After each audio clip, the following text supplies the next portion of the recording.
Sorotan lainnya, saudara, stok BBM di pom bensin asal luar negeri atau milik asing terpantau kosong, khususnya di wilayah Jabodetabek. Padahal pemerintah mengaku kuota impor SPBU asing sudah ditambah dibandingkan 2024. Sebagian warga mengaku kesulitan dengan kondisi ini dan pengamat pun menyarankan pemerintah untuk berpihak pada masyarakat luas.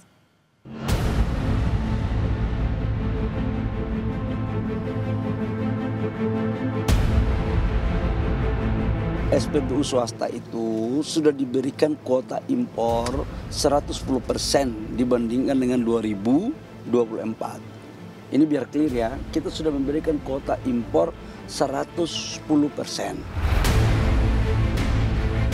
Sudah diberikan dan ditambah kuota impor, namun nyatanya BBM masih terlihat kosong di sejumlah SPBU asing di Jabodetabek. Terlebih untuk tingkat oktan atau RON 92 dan 95 yang paling dicari masyarakat. Isinya cuma sekian liter, bisa banyak benar gitu, padahal tangki kan nggak mungkin.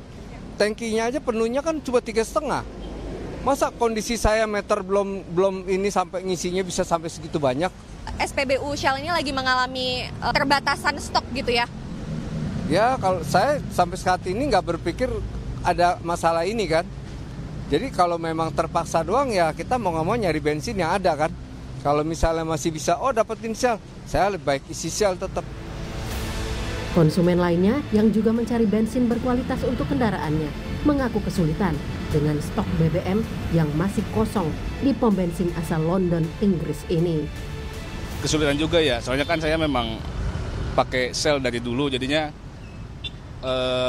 agak menyusahkan buat nyari pom bensin Shell yang lainnya gitu. Kenapa kemudian memilih menggunakan SPBU ini? Nah, yang pertama kan yang sempat santer itu isu Pertamina yang Pertamax itu oplosan. Nah, akhirnya saya memang dari sebelum kejadian itu juga udah pakai Shell.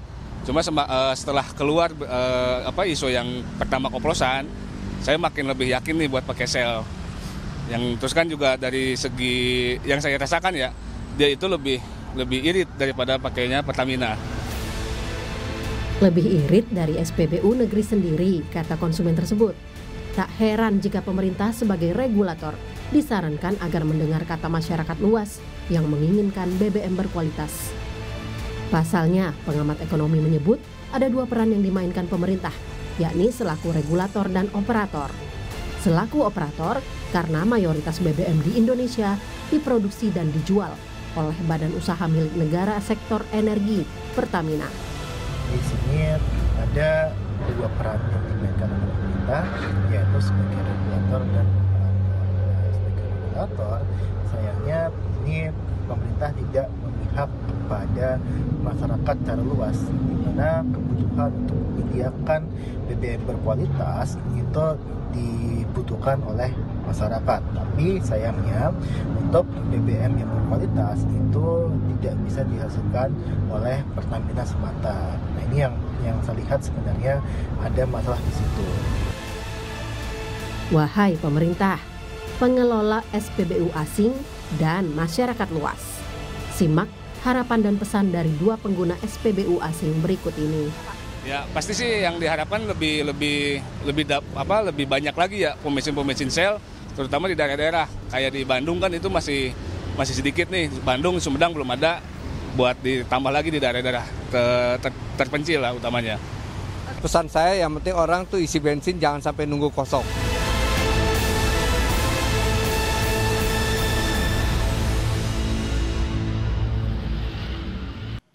Menko Kumham IMIPAS Yusril Iza Mahendra memastikan Bima Permana Putra, satu dari 3 pendemo yang dikabarkan hilang oleh Kontras, telah ditemukan keberadaannya.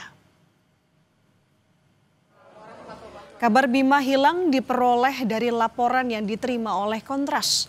Lokasi terakhir Bima terdeteksi di kawasan Glodok, Jakarta Barat. Yusril mengatakan, saudara, saat ini Bima sudah diamankan polisi. Tapi berdasarkan juga pemberitaan media, polisi sebenarnya sudah berkewajiban untuk mencari keberadaan yang bersangkutan. Tapi kita juga menghimbau sebenarnya supaya kalau memang yang bersangkutan itu ada, tapi tidak diketahui di mana keberadaannya, supaya cepat-cepat juga memberitahu kepada masyarakat, baik melalui kepolisian ataupun melalui media massa, supaya tidak timbul kesan bahwa mereka itu hilang. Prajurit TNI tampak berjaga di gedung DPR MPR RI. Sejumlah kendaraan taktis juga terparkir di depan gedung DPR. Penjagaan yang dilakukan TNI ini menyusul pernyataan Menteri Pertahanan Syafri Samsudin yang menyebut TNI akan terus disiagakan untuk menjaga kompleks parlemen gedung DPR RI hingga kondisi dianggap kondusif.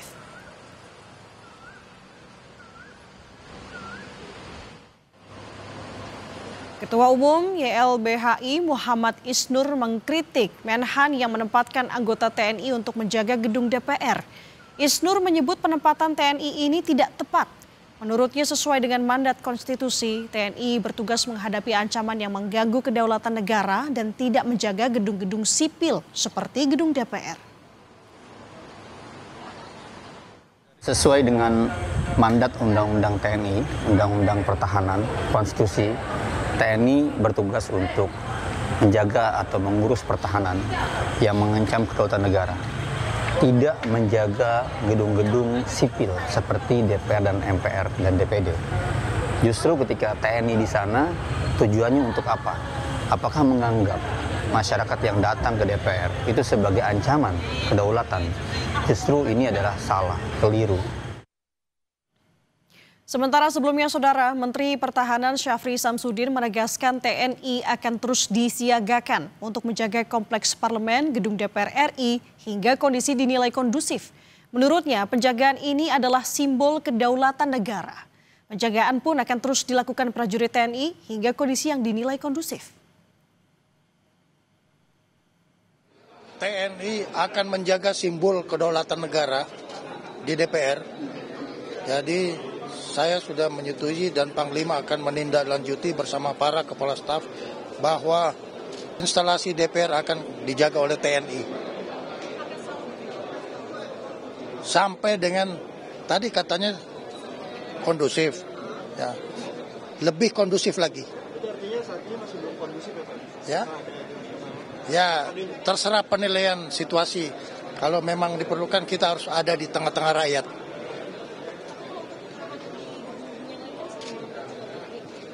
Ya, instalasi pemerintah yang perlu mendapat perhatian yang berhubungan dengan kedaulatan kita jaga semua. Saudara Menteri Keuangan Purbaya Yudhisa Dewa mengancam akan mengambil anggaran kementerian yang realisasi belanjanya belum optimal, yang memberikan tenggat waktu hingga bulan Oktober. Bebas, mereka bisa pakai suka-suka mereka. Purbaya menyebut dirinya akan ke kementerian-kementerian yang memiliki performa penyerapan anggaran kecil, yang memastikan akan membantu agar penyerapan anggaran maksimal. Jika tetap belum optimal hingga bulan Oktober mendatang, ia menegaskan akan menarik anggaran kementerian tersebut.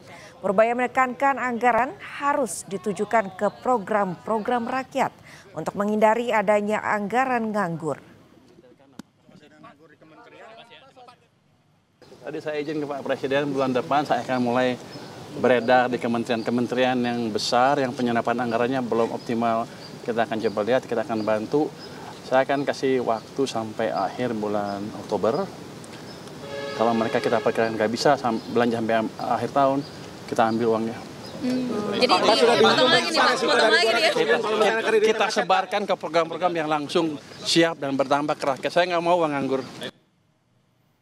Setidaknya 3 gebrakan Menkyu Purbaya yang sudah dilakukan maupun baru disampaikan ke publik. Di antaranya tebar likuiditas 200 triliun rupiah ke Himbara. Dana tersebut sudah disalurkan pada Jumat lalu dan diyakini bisa menggerakkan sektor real. Selanjutnya Menkyu Purbaya akan membentuk tim pantau penyerapan anggaran untuk memonitor langsung penyerapan anggaran kementerian, lembaga dan juga lembaga. Purbaya menyebut penyerapan anggaran yang diakuinya masih lambat adalah Badan Gizi Nasional yang merupakan pelaksana program makan bergizi gratis. Gebrakan ketiga, Purbaya berencana untuk menaikkan anggaran transfer ke daerah atau TKD pada RAPBN 2026. Hal ini untuk membantu para Pemda agar tidak menaikkan pajak bumi bangunan perkotaan dan pedesaan secara besar-besaran.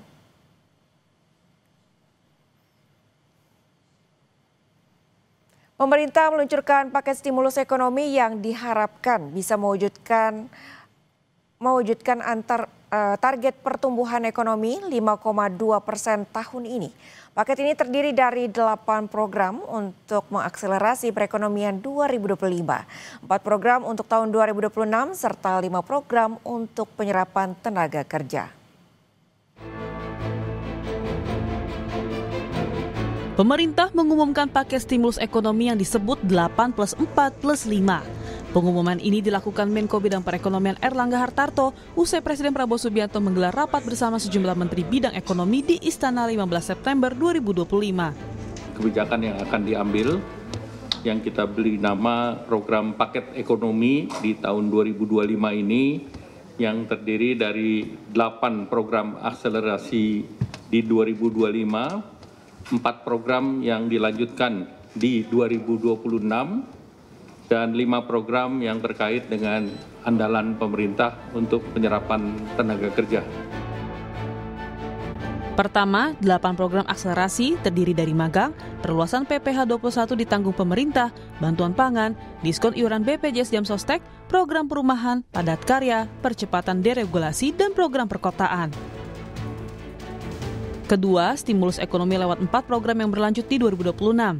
Terdiri dari perpanjangan PPh final, stimulus pendapatan bagi pekerja pariwisata, stimulus pekerja industri padat karya, dan diskon iuran JKK dan JKM bukan pekerja upah. Ketiga, stimulus ekonomi bagi 5 program andalan penyerapan tenaga kerja.